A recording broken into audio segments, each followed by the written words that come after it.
QPA nas eleições municipais de 2024 é um projeto em parceria com a Intersindical Patronal e apoio da Câmara de Dirigentes Lojistas de Itajaí e Sindi Lojas de Itajaí e região.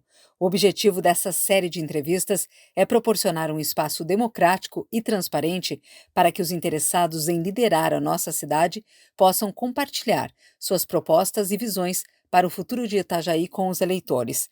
As entidades apoiadoras são instituições sem filiação político-partidária. Portanto, todo o conteúdo apresentado aqui é de responsabilidade de cada candidato. Fala galera, estamos chegando com mais um QPA, que papo é esse agora? E aí a gente já vai pedindo para você, curte, compartilha, se inscreve no nosso canal e nos ajude a levar adiante as histórias das pessoas que nos ajudam a escrever a história de Itajaí. Que papo é esse agora, Dante? Fala pessoal, tudo bom? Hoje o papo com o vereador Osmar Teixeira, pré-candidato a prefeito de Itajaí pelo PSD. Bem-vindo, Osmar. Muito obrigado, quero agradecer vocês por esse espaço que é oportunizado aos pré-candidatos, porque quanto mais as pessoas souberem, aqueles que estão ou estarão eventualmente sendo confirmada a candidatura no pleito, mais a gente discute Itajaí.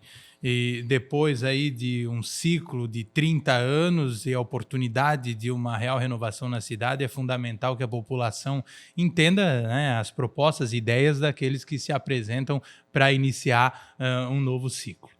Uma pergunta fácil para começar. Quem é Osmar Teixeira? Osmar Teixeira é esse guri, como alguns chamam, de 25 para 26 anos de idade, que está se colocando à disposição porque já muito cedo, desde os 7 anos de idade, iniciou na comunicação lá no Colégio Newton Cooker, fazendo um jornalzinho escrito à mão naquele momento.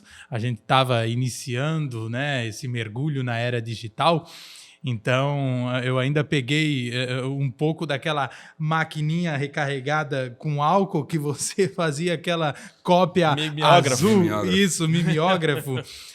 Então, a gente pegou essa parte quando saíamos pelo recreio vendendo jornalzinho escrito à mão para custear o dinheirinho da merenda, aquele enroladinho de pizza que a gente comprava.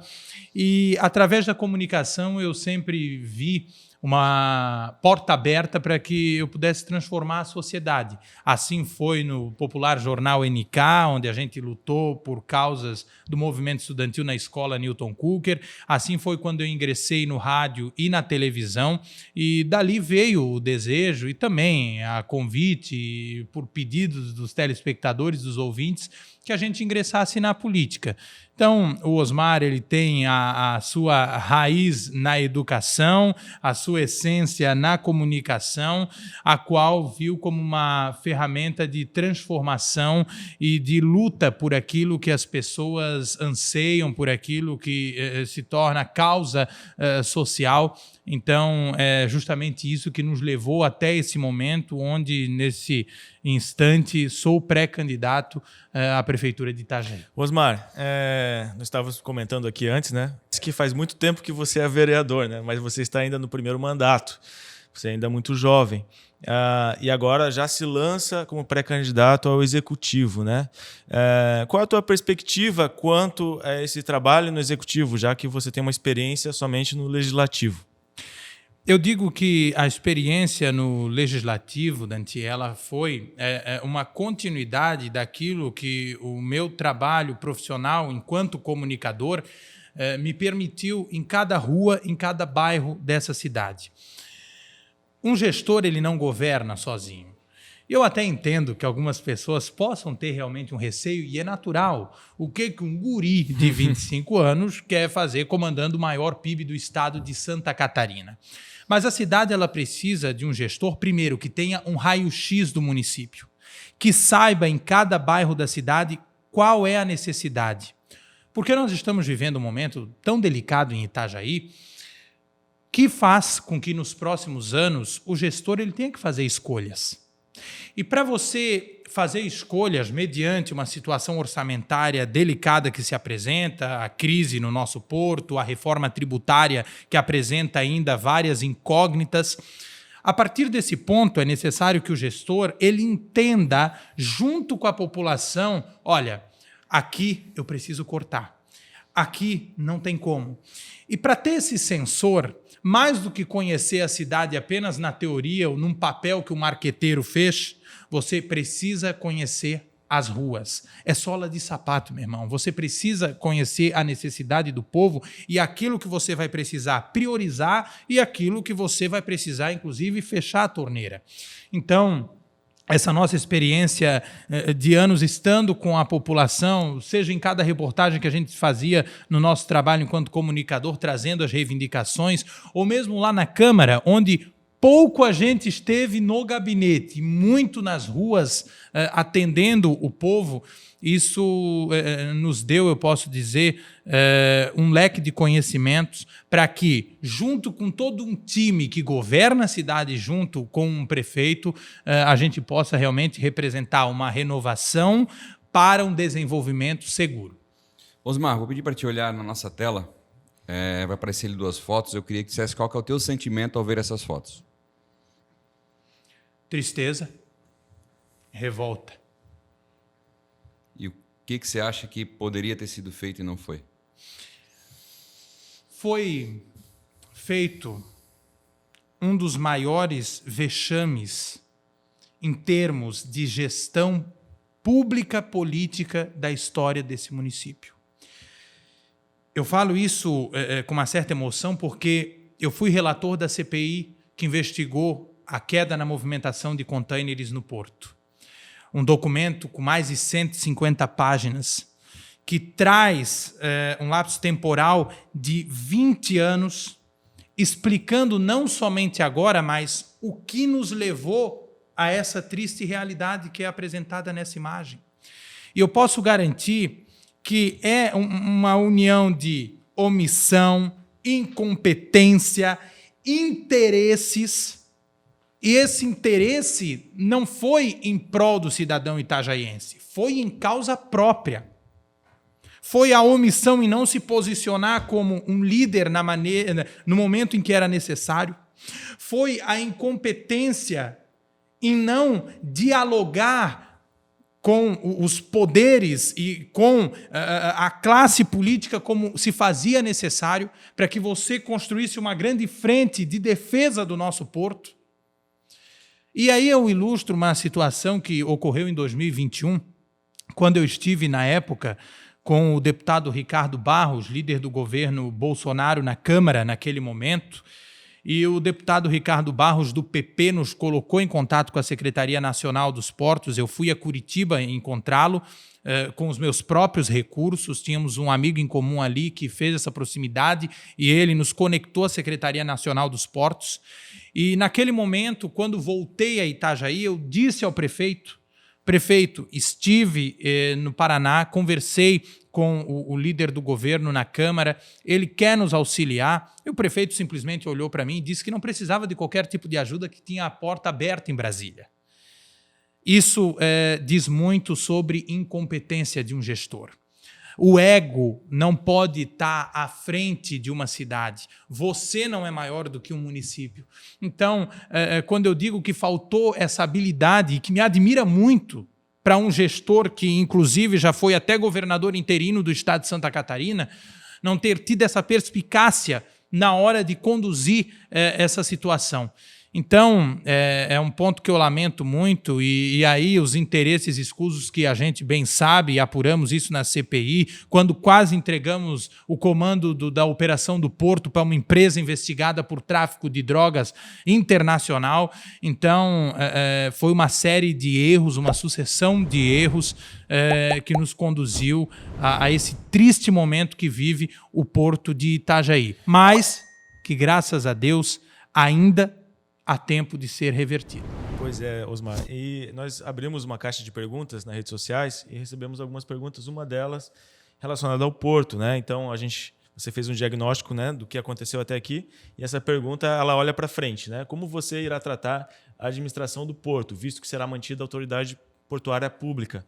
O corpo diretivo será técnico ou será por indicação política? Primeiro, é necessário fazer uma reforma completa na atual estrutura que lá está. A estrutura do corpo diretivo ela precisa ser revista. A necessidade de se manter alguns cargos ali precisa ser revista. E, inclusive, cabe a gente dizer aqui, esse foi um dos impasses quando houve toda a tratativa do que seria feito com o porto, de qual caminho seria tomado, porque, de um lado, o governo federal olhava para Itajaí e dizia, olha, nós precisamos de um modelo mais enxuto. Vocês precisam apresentar para a gente algo diferente do que aí está. A única coisa que a cidade conseguia apresentar era um PDV para os guardas portuários, um plano de demissão voluntária. Sabe? Algo ridículo, de acordo com aquilo que o governo federal exigia naquele momento, que era realmente uma reestruturação, apresentando naquelas áreas que fossem ser mantidas pessoas técnicas para estarem à frente do porto. Então eu posso dizer que isso eu acho que não é nem mais uma vontade ou não de um pré-candidato. Isso é uma obrigação. Aqueles cargos que estão lá e naqueles valores, eles foram criados não para você satisfazer partidos políticos. Eles foram criados para que você tenha uma competitividade de mercado a ponto de, no mercado portuário, que tem sim hoje altos salários, você possa ser competitivo, a ponto de trazer aquele profissional que vai desempenhar a sua função com excelência no porto. Então, eu penso que isso é uma exigência de qualquer um que realmente se coloque à disposição, preocupado com o futuro da nossa cidade e preocupado com o nosso principal gerador de riquezas. Osmar, a gente tem uma pergunta aqui do senhor Mário da Silva, nosso amigo Marinho, presidente da CDL que nos apoia nesse projeto aqui com o QPA, do Papo com os Pré-Candidatos. O nosso município conta com um potencial de desenvolvimento econômico impressionante, mas observa-se um destaque concentrado no porto da cidade. E aqui destaco que ele é muito importante. Mas a nossa entidade entende que é preciso trabalhar outras frentes. Uma delas é o comércio e a prestação de serviço, que são responsáveis pela maior geração de emprego da nossa cidade. Qual a proposta do seu plano de governo para ajudar os empresários destes setores? Bom, nós temos vários outros setores aqui na nossa cidade que precisam de uma fomentação. A crise abre uma oportunidade justamente para você trabalhar outras frentes. Já deveriam ter sido trabalhadas no outro momento, mas já que a crise está posta, vamos aproveitar agora para olhar no modo macro e entender isso como uma chance da gente observar esses outros importantes segmentos. Itajaí precisa evoluir na área do turismo que beneficia esses setores. Itajaí precisa evoluir em coisas complexas e simples, como, por exemplo, a nossa Hercílio Luz. Eu entendo que tivemos a realização de uma grande obra de revitalização da nossa Avenida Hercílio Luz, mas que, porém, a sua parte organizacional poderia ter sido revista de forma diferenciada e não foi. Então, não é apenas você fazer uma obra de revitalização para olhar para o comerciante, para olhar para o setor do comércio e dizer, tá aqui, cumpri meu papel, tá feito aí o que eu prometi para vocês. Não, é chamar esse setor para o diálogo, para a conversa, para que ele seja parte daquilo, para que ele integre aquele plano de debates e de discussões. Eu tenho tido reuniões constantes com o setor empresarial nos mais variados segmentos e eu tenho dito que eu vou propor, e já falei isso publicamente em reunião com o setor empresarial, um encontro de responsabilidades. É mais do que um conselho gestor. O empresário, o gerador de riquezas, o gerador de empregos dessa cidade, ele tem uma responsabilidade em ajudar o poder público de não atrapalhar, mas o empresário ele tem essa responsabilidade de auxiliar o chefe do executivo e o governo na cidade que ele projeta. Porque é esse empresário que põe a comida na mesa. Mas isso é uma frase muito clichê. Então, eu quero que isso se torne realmente uma política de governo. Não é um conselho gestor, não. É um encontro de responsabilidades, onde aquele grupo de pessoas com as suas sugestões, as suas ideias, vai conduzir o governo de modo que tudo aquilo que foi elencado no plano de gestão, no qual nós também estamos chamando o setor produtivo a essa responsabilidade, que tudo aquilo vai ser efetivamente cumprido. Então, eu vou receber o empresário com todo o carinho e o gerador de riquezas lá no meu gabinete para um café. Só que eu quero mais do que isso. Eu quero que ele esteja sentado na mesa para a tomada de decisões. De modo que a caneta que o prefeito está segurando, ele segura a várias mãos. Eu acho que esse é o primeiro grande passo para que essas pessoas sendo ouvidas, não apenas agora na campanha, que agora na campanha é muito bonito a gente pegar e dizer para o empresário que a gente quer ideias, que a gente quer que ele participe do plano de governo. Eu quero que ele participe da execução dessas políticas. Também nos envia uma pergunta o Bento Ferrari, né, presidente da Intersindical Patronal, onde nós estamos gravando este QPA e Cindy Lojas de Itajaí. E ele nos traz uma pergunta também muito pertinente, né? A cidade de Itajaí hoje vive um problema de saúde pública e social por causa dos moradores de situação de rua. Elas ocupam as frentes das lojas, a parte das praças públicas. E como o senhor está vendo isso? No seu plano de governo, qual a sua atuação para combater isso, para resolver esse problema? Bom, esse é um problema extremamente complexo e que não tem receita pronta, mas tem algumas atitudes. Frente a isso, eu tenho conversado, inclusive com um grande parceiro que tem acompanhado essa nossa caminhada, que é o prefeito João Rodrigues de Chapecó, cidade que tem se destacado no Brasil no enfrentamento a esta situação. Também temos, nas próximas semanas, conversas com lideranças como o prefeito Clésio Salvaro, de Criciúma, que também tem atuado nessa área.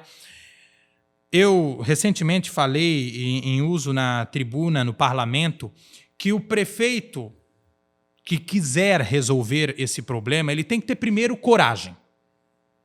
Você precisa ser corajoso. Porque as visões sobre a forma de resolver esse problema são várias, inclusive até de militância política e ideológica, e que em nada ajuda, sabe muito apontar o dedo, mas não aponta a solução. Eu vou trazer para vocês, por exemplo, um tema muito delicado, mas que eu preciso comentar aqui. A polêmica internação involuntária.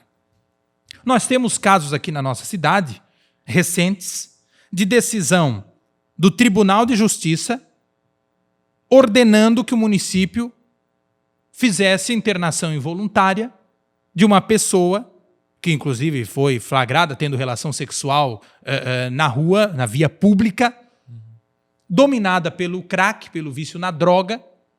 Decisão essa que apenas foi cumprida pela Prefeitura de Itajaí, porque a excelentíssima juíza Sônia Moroso expediu uma liminar, dando 48 horas para a Prefeitura cumprir a decisão, sob pena de multa diária de 10 mil. Ou seja, a internação involuntária ela está amparada em lei, sim. Essa pessoa foi internada. As últimas notícias que eu tenho dela é que saiu do período de internação, voltou para sua casa, está com sua mãe, indo na igreja e hoje agradecendo aqueles familiares que pleitearam por essa internação. Veja, a pessoa que está dominada pela droga, ela não tem mais capacidade de decidir o que ela quer fazer. Ela perdeu o controle, ela está dominada pelo vício. Em Chapecó tem vários casos onde se compara o antes e o depois.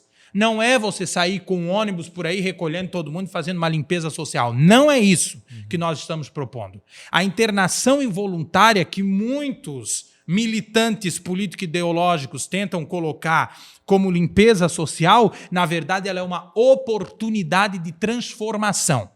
Agora, é preciso a gente identificar nesse meio aqui onde está o malandro, onde está o bandido criminoso, porque infelizmente tem.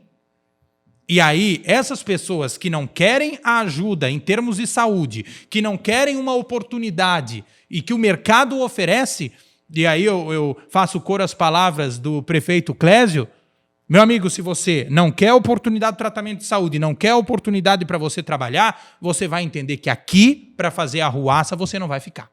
Então é preciso ter coragem para fazer isso, é preciso ter diálogo, chamando o Poder Judiciário, o Ministério Público na mesa, inclusive para deixar claro que a proposta que se faz é uma proposta de socorro a quem está lá e não tem forças para sair sozinho, mas é deixando de forma muito taxativa, de forma veemente, que se o cara quiser continuar na rua fazendo ameaça, se for preciso fazer 1, 2, 3, 4, 5 operações naquele mês, será feita. Quando o prefeito João Rodrigues coloca até helicóptero para fazer a operação em meio a pessoas em situação de rua, onde acha gente com mandado de prisão por latrocínio, por estupro, por todo tipo de crime, tá? É porque ele quer deixar uma coisa muito clara, porque essa informação se espalha. Olha, Chapecó não é casa da mãe Joana.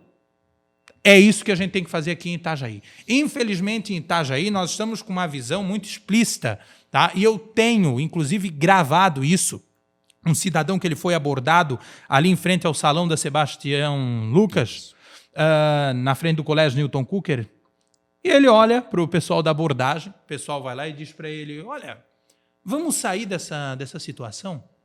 Vamos, né? Sair dessa situação, a minha situação está melhor que a de vocês? Ele diz, eu ganho o meu dinheirinho no semáforo, aí eu vou lá no final do dia, compro a minha cachaça, aí eu vou lá e ganho a minha coberta na casa de passagem. Sabe, é uma política muito assistencialista, mas que não resolve a vida de ninguém, que não transforma a vida de ninguém. Sim, precisamos fazer campanhas de conscientização, dizendo para a população que ela não deve dar esmolas, enfim. Infelizmente, a Secretaria de Comunicação do município de Itajaí é muito mal gerida, essa é a verdade, tá? Poderia estar muito à frente, e recurso tem, dinheiro tem no orçamento daquela secretaria para assim fazer, mas eu posso falar o seguinte, não existe receita pronta, mas o primeiro passo para o gestor que quiser resolver é ter coragem, porque alguns enfrentamentos vão precisar ser feitos para que, pelo menos, se passe uma mensagem. Eu garanto a vocês, a partir do momento que se estabelece uma outra postura no município em relação a isso, camarada que está pensando em vir aqui para fazer arruaça, para arrombar comércio, né, ou para defecar em porta de estabelecimento comercial, como tem acontecido aqui em Itajaí, ele vai pensar 10 vezes. É isso aí. Osmar, cara, o que tu pensa sobre a saúde de Itajaí? Eu penso que, em primeiro lugar, nós devemos aplaudir, e eu faço isso aqui, os nossos profissionais da saúde que fazem muito com pouco. Claro, onde tem o trigo, tem o joio, já diz a Sagrada Escritura. Porém, nós temos hoje em Itajaí um grave problema na saúde, que é a falta de planejamento. Veja, quando eu tenho, em novembro, um alerta da Diretoria de Vigilância Epidemiológica do Estado de Santa Catarina, informando que o Estado entraria em um quadro grave de dengue nos próximos meses, e o prefeito corta 75% da verba da saúde, sendo médico, é o exemplo que eu dei a vocês no início da nossa conversa, de que nada adianta conhecimento teórico se você não tem um conhecimento na prática.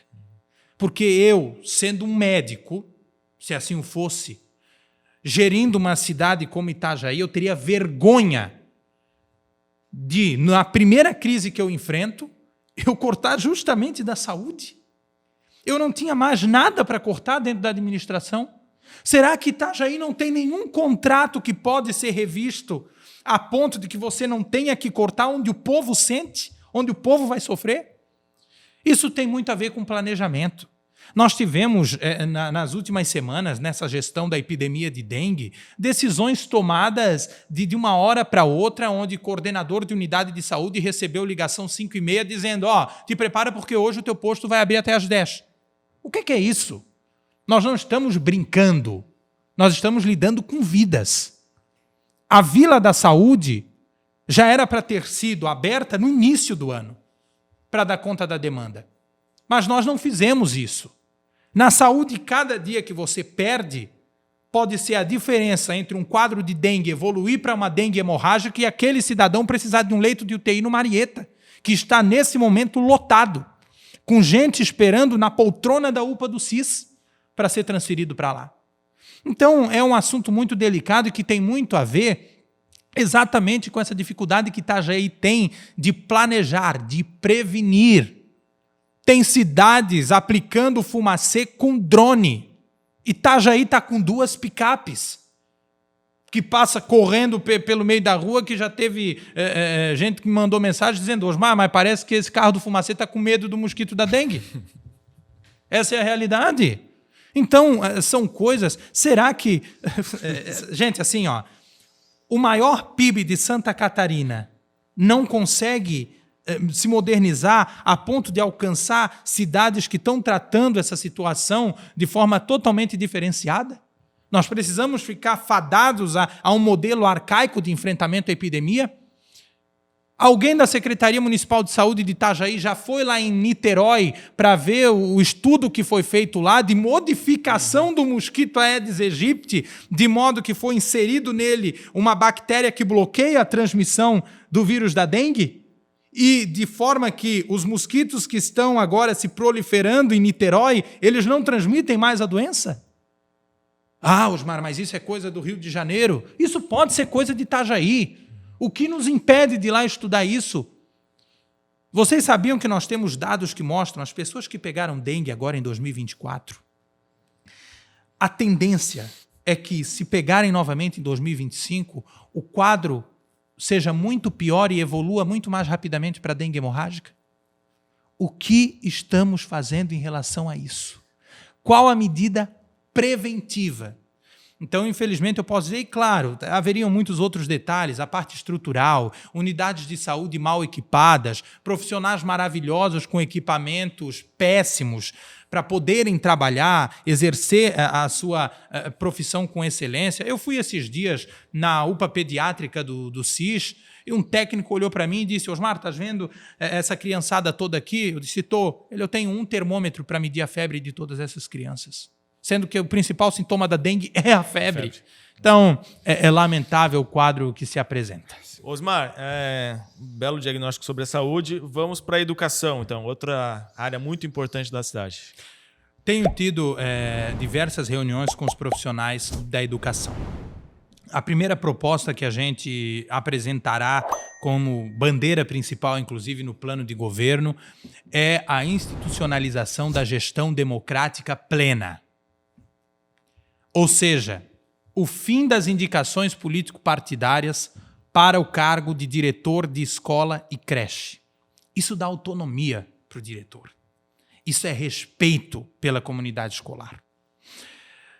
Quando a gente fala que a crise ela abre os nossos olhos para oportunidades, vocês sabiam que nós já perdemos mais de 50 milhões de reais pelo fato de que a nota do desempenho educacional do município caiu em virtude de nós não estarmos cumprindo a lei da gestão democrática que está no Plano Nacional de Educação? Estamos perdendo repasses na ordem de 3 milhões de reais mês por não estarmos cumprindo isso. Eu tentei fazer nessa legislatura, eu apresentei o projeto de lei na Câmara, entendia-se que havia vício de iniciativa, ok. Não foi para frente. Agora, o que eu esperava? Que o próprio gestor, então, apresentasse o projeto, já que o único problema que ele não poderia ser aprovado naquela ocasião era o fato de ser oriundo do Legislativo.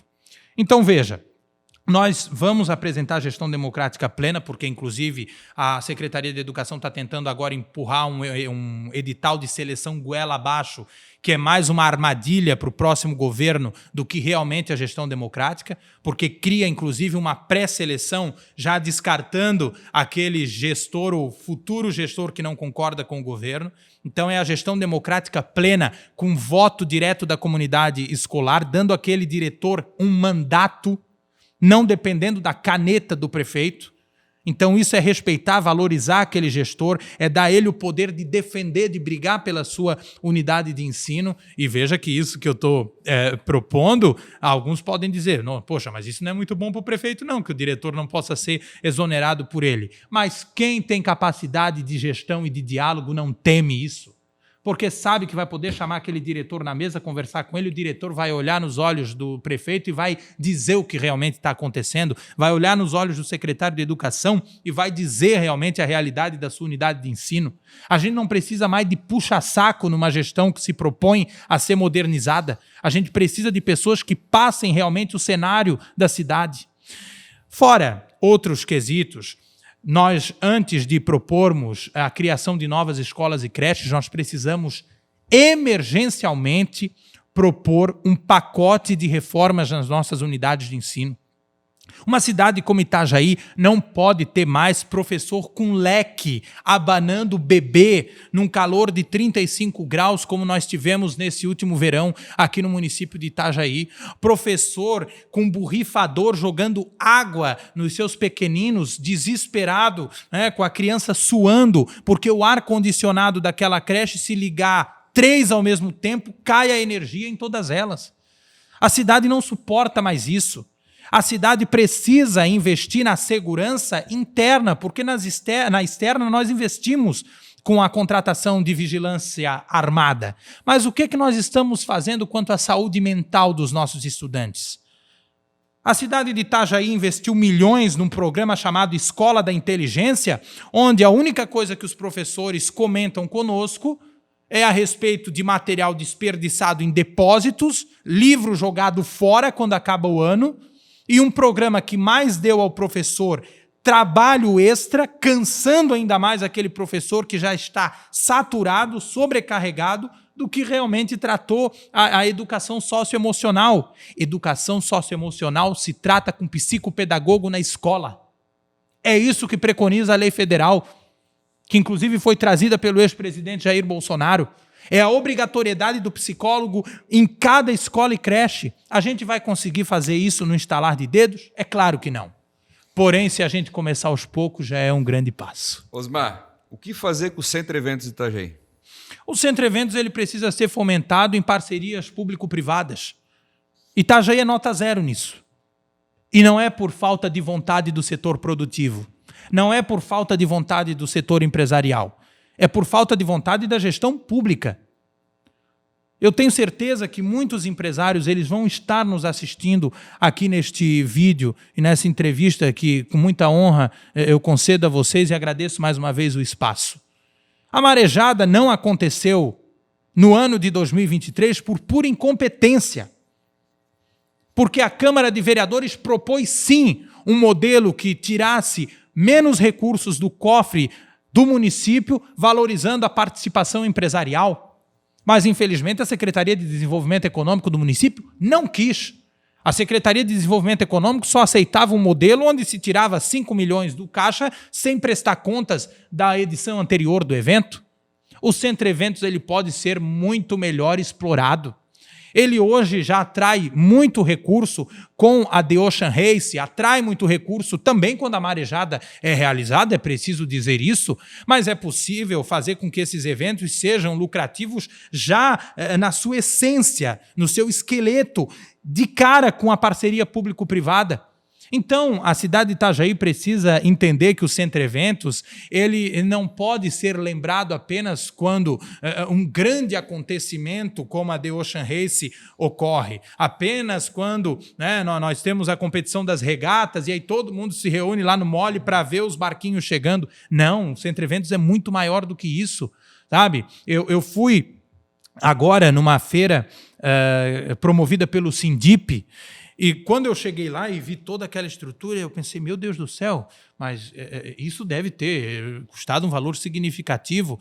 E conversando ali com o pessoal do Sindip e outros segmentos empresariais, Osmar, o custo aqui ele é fracionado, porque cada empresário ajuda, cada empresário levanta, estrutura o evento.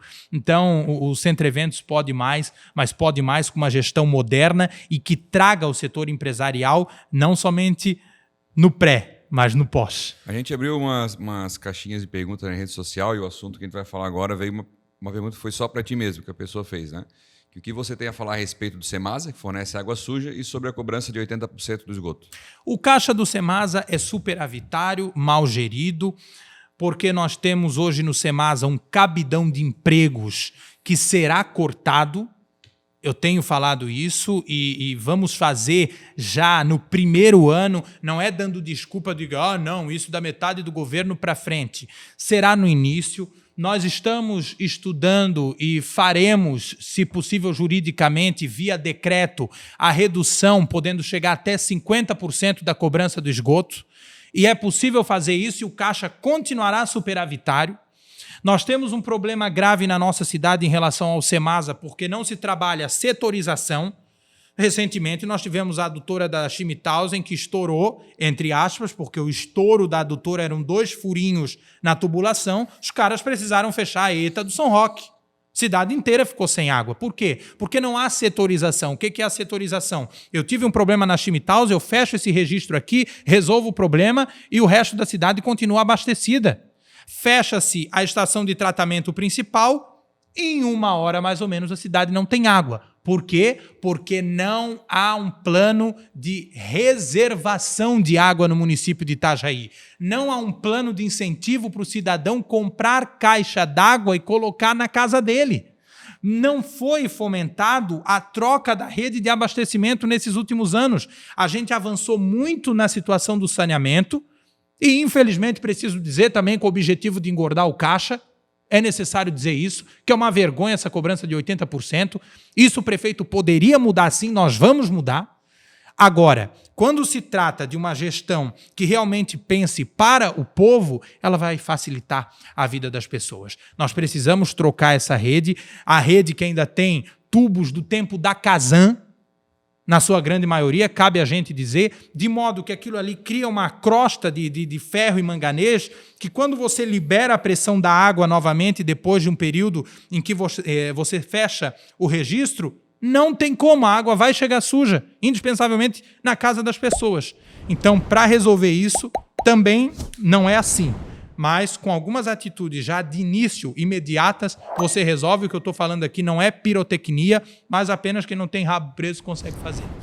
Osmar, outra pergunta enviada pelas redes sociais sobre governabilidade, né? Qual o projeto para a redução de cargos comissionados? E também, já entrando no assunto, com a Câmara dos Vereadores, né? Você sendo eleito, né? Se eleito, terá que lidar com a Câmara dos Vereadores, ter maioria na Câmara. Como que você vai fazer isso sem lotear com cargos comissionados? Veja bem, toda pessoa que integra um time e ela lhe ajudou a chegar, e quando eu digo lhe ajudou a chegar, não pode ser no sentido negativo da frase, precisa ser no sentido positivo, com ideias, levando a sua proposta. Logicamente, essa pessoa poderá, no futuro, compor uma equipe de governo com você, desde que ela seja qualificada. Daí entra a importância, e mais uma vez eu repito, do prefeito ele não acabar com o seu governo já na campanha. É possível isso, Osmar? Com certeza, é o que mais acontece. Você não pode fazer aliança com o diabo para ganhar a eleição. Eu preciso falar isso de forma muito clara. Eu sou pré-candidato a prefeito de Itajaí. Não é por vaidade. Eu tenho 25 anos, estou no primeiro mandato. Teria uma reeleição à Câmara muito bem encaminhada, se fosse o meu objetivo, plano de carreira. Propostas é o que não faltaram para abrir mão e apoiar fulano para depois virar deputado estadual. Isso daí eu faria tranquilamente. O Osmar Teixeira não é maior do que Itajaí. O plano de carreira do Osmar Teixeira não está acima do interesse da cidade. E hoje eu sou pré-candidato pelo fato de que eu identifico que o nosso grupo é o que pode promover a verdadeira renovação no município de Itajaí. E uma renovação sem amarras políticas. Eu tenho conversado com diversos partidos. E eu tenho dito coisas muito claras. A primeira coisa, eu já falei aqui, que é em relação à gestão democrática, que eu já tenho deixado claro.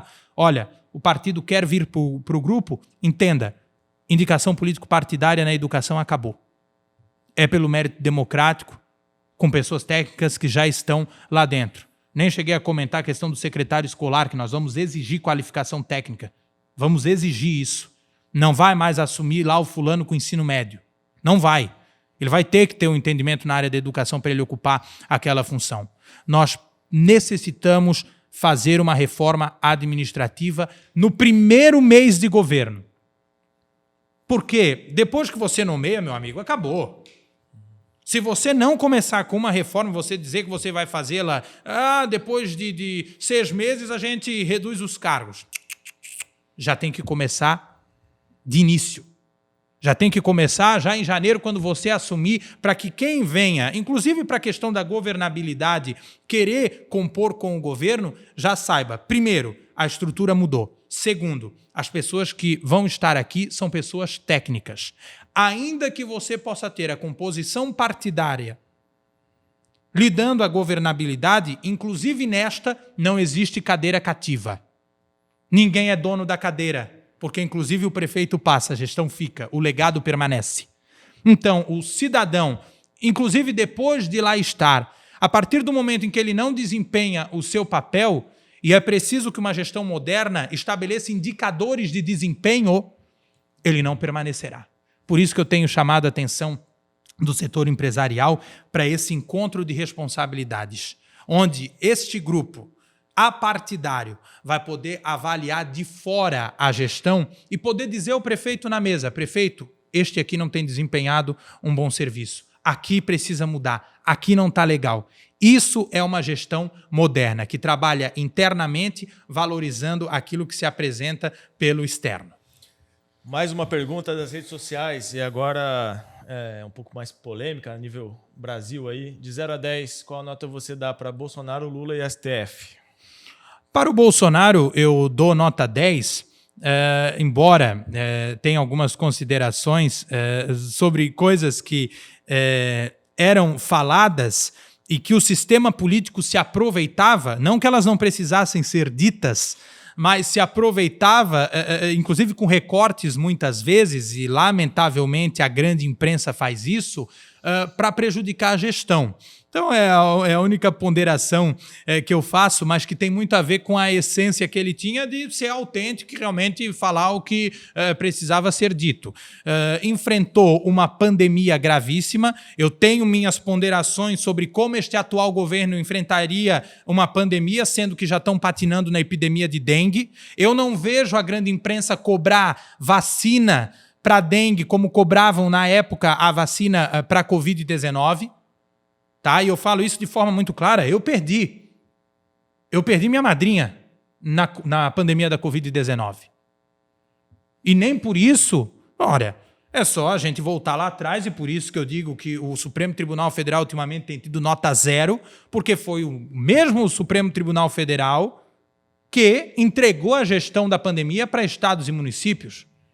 Então, me parece um pouco contraditório quando eu tento responsabilizar, de alguma forma, alguém por algo que eu tirei dele a delegação para resolver, para solucionar. Em relação ao Lula, eu sou obrigado a dar nota 0, e preciso dizer isso aqui, apesar de que, infelizmente, alguns dos meus adversários políticos tentam mentir para a sociedade, dizendo o Osmar é de esquerda, mas graças a Deus, fatos, não narrativas, fatos, porque oportunismo tem muito, mas fatos concretos de princípios, inclusive de fé, poucos têm, inerentes à sua personalidade. Mas eu dou 0 por uma questão muito clara. Há muita mídia e pouca ação, há muito marketing e pouca execução. Então, efetivamente, que política pública de governo que revolucionou o país que foi implantada até agora para um governo que se apresentava como uma reconstrução do país? Nada. Nada. O país continua com graves problemas em infraestrutura, se anuncia um grande programa. Ora, fazer anúncio no Palácio do Planalto anunciando nova política de governo, todo mundo faz. É só você criar um slogan bonitinho, criar uma boa arte visual e você lança. Agora, efetivamente, o que tem acontecido? Nada. Então, eu falo isso sem problema algum e agradeço até a pergunta, porque é uma oportunidade que eu tenho de desfazer algumas narrativas infundadas e sem qualquer conhecimento. Osmar, a gente vai partir daqui para o final, respeitando o tempo que a gente está fazendo todos os pré-candidatos, né, e já agradecendo mais uma vez a Intersindical Patronal, Cine Loja, CDL, que nos apoiam nesse projeto e deram espaço para a gente poder fazer esse bate-papo com os pré-candidatos. Antes da última pergunta que o Dante vai te fazer, eu queria que tu colocasse num pódio Arnaldo Schmidt, Jandir Bellini e Volney Morastone. Eu preciso colocar o Volney? Eu coloco o Arnaldo Schmidt em primeiro lugar, até pela essência que sempre teve justamente disso, desse contato com as pessoas, com o povo. Jandir Bellini, eu poderia colocar ainda outras lideranças ali no lugar do prefeito Volney Morastone, e acho que o prefeito Volney Morastone peca contra ele mesmo, com um fim de gestão, infelizmente, lastimável, que eu até entendo que agora nem é mais de sua total responsabilidade, dados até os problemas de saúde que enfrenta, mas tem muito a ver com as alianças que fez. Por isso que eu digo, o futuro desse pode, talvez um dia eu esteja sendo analisado por alguém nessa mesa ali também. Depende muito das nossas ações no presente. Eu quero discutir Itajaí e é por isso que nós estamos aqui. Osmar, qual a sua principal meta no dia 1º de janeiro de 2025, se eleito for? Apresentar uma nova Itajaí. Eu tenho defendido muito isso, inclusive nos meus bordões. É uma nova história para a nossa cidade. É o fim de um ciclo. Não pode mudar mais ou menos. Precisa mudar 100%. É isso que a gente tem definido e definido com um plano de debates de ideias. Há algumas pessoas que estão tentando jogar para a cidade uma narrativa de que a eleição em Itajaí vai se basear apenas em escolher um lado. Se eu estou nessa sigla aqui, eu represento isso e mais ninguém do outro lado representa. Não, senhor, a cidade não é isso. A cidade tem que discutir educação, tem que discutir segurança, tem que discutir saúde. A cidade não pode ficar refém de uma narrativa de que, porque eu estou aqui desse lado, todo mundo está lá do outro, e agora porque eu estou aqui, todo o resto não importa. Não, tem que trazer ideias, tem que mostrar o grupo, tem que dizer quem é o time, tem que apresentar soluções, tem que mostrar histórico. Então, é isso que a gente está se propondo. Defender Itajaí, a renovação que a gente precisa, e é isso que, se depender de mim, a população já vai perceber no dia 1º de janeiro. Mas o Dante vai fazer mais uma pergunta que não é pro guri, é pro gurizinho, né? Osmar Teixeira ele vai fazer essa pergunta, mas já te agradecemos aí, né? Desejamos sucesso à tua trajetória. E o Dante vai fazer a pergunta aí. Nós temos uma pergunta tradicional no QPA para todos os convidados, pré-candidatos também. Se você pudesse escrever uma carta lá para o Osmar Teixeira com 10 anos de idade, por isso gurizinho, né? O que tu escreveria para o Osmar Teixeira para ele ler quando tivesse 10 anos de idade, lá atrás, no passado? Eu diria para o Osmar Teixeira, se prepare psicologicamente, porque virão muitos ataques tentando tirar a tua credibilidade pelo fato de tu ter se lançado na luta por uma sociedade melhor muito jovem. Mas fique firme, porque em meio a esses ataques o povo vai saber valorizar a história e o trabalho de quem realmente é comprometido com uma mudança de verdade para uma estrutura arcaica e que precisa ser modificada em prol de uma população. Osmar, obrigado. Eu que agradeço. Um abraço a todos. Você que nos ouviu, nos assistiu, obrigado por acompanhar o QPA. Curte, se inscreve no nosso canal, compartilha e até a próxima. Grande abraço. Valeu, pessoal.